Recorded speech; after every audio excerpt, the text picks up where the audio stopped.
Assalamualaikum warahmatullahi wabarakatuh. Alhamdulillahilladzi khalaqal mauta wal hayata liyabluwakum ayyukum ahsanu amala. Asyhadu an la ilaha illallah wahdahu la syarika la asyhadu anna Muhammadan abduhu wa rasuluh. Allahumma shalli wa sallim ala nabiyyina Muhammad wa ala alihi wa sahbihi wa man wala amma ba'd. Para jemaah yang dirahmati Allah, pertama-tama saya mohon maaf pada siang hari ini saya harus memberikan pengajian bukan karena apa-apa, tapi karena tadi pagi gagal untuk memposting pengajian saya di Facebook saya karena ada kesalahan teknis di komputer saya, di laptop saya, karena jaringannya itu di samping tidak bagus, ternyata ada persoalan pada mikrofon. Hari ini saya mencoba untuk tidak memakai mikrofon dari luar, tapi saya gunakan mikrofon di dalam internal mikrofon di laptop saya. Mudah-mudahan hasilnya lebih bagus. Para jamaah yang dirahmati Allah, saya ingin mengulangi sekali lagi pernyataan saya bahwa ketika saya tanya oleh orang, apakah orang Islam itu harus bersikap tegas terhadap orang-orang non-Muslim, saya katakan boleh jadi begitu. Dan apakah sikap lembut itu harus kita tampakkan, kita munculkan, kita tampilkan ketika berhadapan dengan orang Islam yang lain? Ya boleh jadi begitu. Tetapi ayat yang terkait dengan persoalan itu ada konteksnya. Kalau dalam bahasa yang sering saya sebut ada sababun nuzulnya, ada latar belakangnya. Ayat yang sering kali dikutip itu adalah ayat 29 pada surat Al-Fatah. Di dalam ayat itu Allah menyatakan, A'udzubillahi minasyaitonirrajim, Muhammadur Rasulullah walladzina ma'ahu asyidda'u 'alal kuffari ruhama'u bainahum. Tarahum ruk'an sujjadan yabtaghuna fadlan minallahi wa ridwana. Simahum fi wujuhim min atharis sujud. Dzalika mathaluhum fil Taurat wa mathaluhum fil Injil kazar'in akhraja syad'ahu fa'azarahu fastaghlada fastawa ala suqihi yu'jibu az-zurra'a liyaghidha bihimul kuffar. Wa'adallahu alladziina aamanu wa 'amilus shalihati minhum maghfiratan wa ajran 'azima. Di dalam ayat ini Allah menyatakan bahwa Muhammad itu adalah utusan Allah. Clear.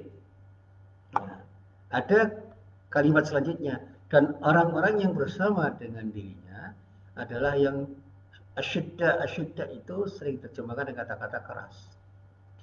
Keras terhadap orang kafir tetapi berkasih sayang bersama mereka. Nah, kalau kata asyidda itu diartikan keras, yang lawan katanya adalah berkasih sayang, keras itu bukan berarti harus kasar, tidak sopan, tidak santun, tetapi tegas. Sehingga kasih sayang mereka terhadap orang-orang yang beriman itu diwujudkan dalam bentuk ketegasan terhadap orang kafir untuk mengatakan sesuatu yang memang harus dikatakan kepada orang kafir sehingga orang kafir itu mengerti pendirian orang-orang yang beriman, dan tidak mungkin orang-orang yang beriman itu akan mengikuti orang-orang kafir terkait dengan kemauan mereka ketika mereka itu mengajak orang-orang yang beriman untuk mengikuti apa yang mereka lakukan. Nah, ini kalau kita bicara dalam tafsirnya. Kamu lihat mereka rukuk dan sujud mencari karunia Allah dan keridhaannya. Tanda-tanda mereka tampak pada muka mereka dari bekas sujud. Maksudnya pada air muka mereka kelihatan bekas keimanan dan kesucian hati mereka. Demikianlah sifat-sifat mereka dalam Taurat dan sifat mereka dalam Injil, yaitu seperti tanaman yang mengeluarkan tunasnya. Maka tunas itu menjadikan tanaman itu kuat, lalu menjadi besarlah dia dan tegak lurus di atas pokoknya. Tanaman itu menyenangkan hati penanamnya karena Allah hendak menjagalkan hati orang-orang kafir dengan kekuatan orang-orang yang beriman. Allah menjanjikan kepada orang-orang yang beriman dan mengerjakan amal soleh di antara mereka, yaitu berupa ampunan dan pahala yang besar. Jadi clear di sini bahwa diumpamakan orang-orang yang beriman itu seperti tanaman yang mengeluarkan tunasnya, maka tunas itu menjadi tanaman yang kuat, kokoh, lalu menjadi besar, tegak lurus di atas pokoknya, dan menjadi sesuatu yang memberi manfaat, menyenangkan hati penanam-penanamnya. Karena apa? Karena Allah tidak menjengkelkan hati orang-orang kafir dengan kekuatan orang yang beriman. Dan pahala yang besar akan diberikan orang yang beriman, dan mereka harus punya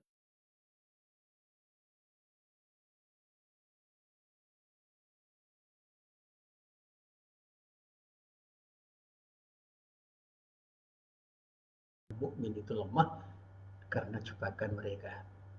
Nah, para jamaah yang dirahmati Allah, saya ingat betul apa dikatakan oleh para ulama bahwa ketika kita berkali-kali belajar sirah perjalanan hidup Nabi Muhammad SAW, ternyata kita bisa menemukan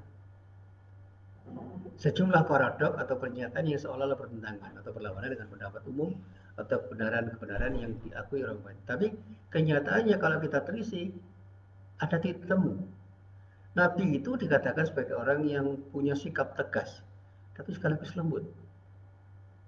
Bicaranya lugas apa adanya, tapi tidak pernah kasar. Artinya apa? Perilaku Nabi itu mengingatkan pada seorang yang betul-betul punya ketegasan di dalam melahirkan sesuatu tanpa basa-basi, tetapi dia tetap tidak pernah kasar di dalam berkata-kata. Dan apalagi ketika perilakunya itu kita lihat dalam sejarah kehidupan Nabi, beliau adalah orang yang santun, orang yang lembut, orang yang betul-betul sopan.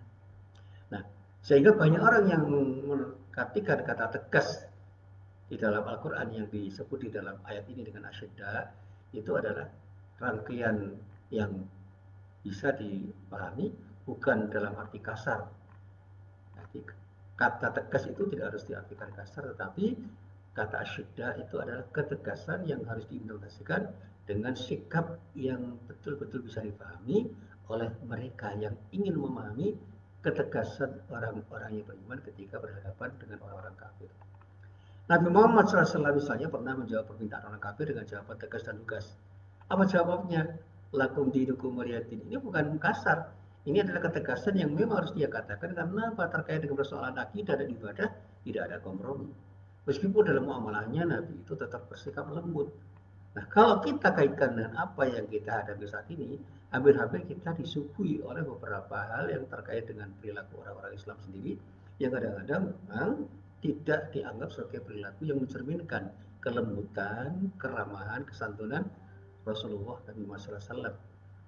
Tegas itu iya, tapi apakah tegas itu harus diwujudkan dalam sikap kasar? Ternyata tidak harus begitu. Dalam banyak hal ketegasan itu bisa disampaikan dengan lembut.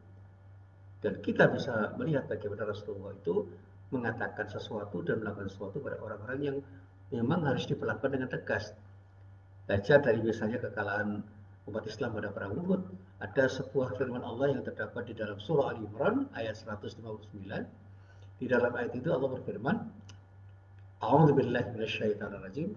Wa bima rahmatin minallahi linta lahum wa la kunta faddan ghalidul qalbi lam faddu min hawlik fa'fu anhum wastaghfir lahum wasyawirhum fil amr fa idza azamta fatawakkal 'ala Allah innallaha yuhibbul mutawakkilin. Disebabkan rahmat dari Allah, kamu berlaku lemah lembut terhadap mereka. Sekiranya kamu bersikap keras lagi berhati kasar, tentulah mereka menjauhkan diri dari sekelilingmu. Karena itu, maafkanlah mereka, mohonkanlah ampun bagi mereka, dan bermusyawarahlah dengan mereka dalam urusan itu. Kemudian apabila kamu telah membulatkan tekad, maka bertawakallah kepada Allah. Sesungguhnya Allah menyukai orang-orang yang bersikap tawakal kepadanya.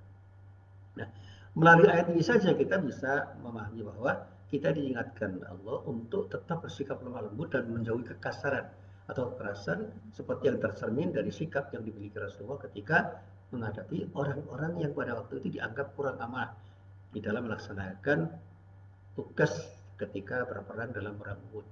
Kita juga diajarkan untuk memaafkan kesalahan orang lain sekaligus mintakan ampun atas dosa-dosa orang atas kesalahan yang pernah mereka perbuat. Dan jangan lupa sikap musyawarah itu harus kita depankan. Sehingga ketika kita ingin membangun dialog, mari kita coba dengan santun kita berdialog, sehingga apapun yang kita dialogkan itu akan menghasilkan sesuatu yang berbuah pada sesuatu yang bermanfaat.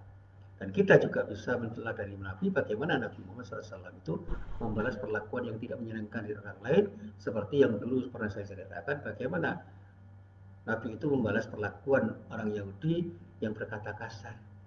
Beliau menegur Aisyah untuk tidak bersikap kasar terhadap orang Yahudi. Sikap itu tegas, tapi harus dikatakan dengan bahasa yang santun. Dan bagaimana kita harus memperhatikan bagi Rasulullah ketika diberi keburukan oleh orang, dia tidak akan membalaskan keburukan. Dia membalas dengan kesantunan dan bahkan kemudian apa yang dilakukan itu menarik orang-orang yang pernah membenci Rasulullah menjadi orang-orang yang bisa mengikuti Rasulullah dan menerima Islam sebagai sebuah kebenaran karena perilaku Rasulullah SAW. Nah, dari sinilah kemudian mari kita belajar untuk mendakwakan Islam dengan sikap santun, dengan kelembutan, dengan keramahan, tetap juga harus bersikap tegas untuk mengatakan yang benar itu benar dan yang salah itu salah. Qul haq wa in kana murran. Katakan yang benar meskipun baik. Itu yang harus kita katakan. Tapi katakan yang benar itu benar dengan kata yang lembut, dengan santun dan ramah, demikian juga yang salah.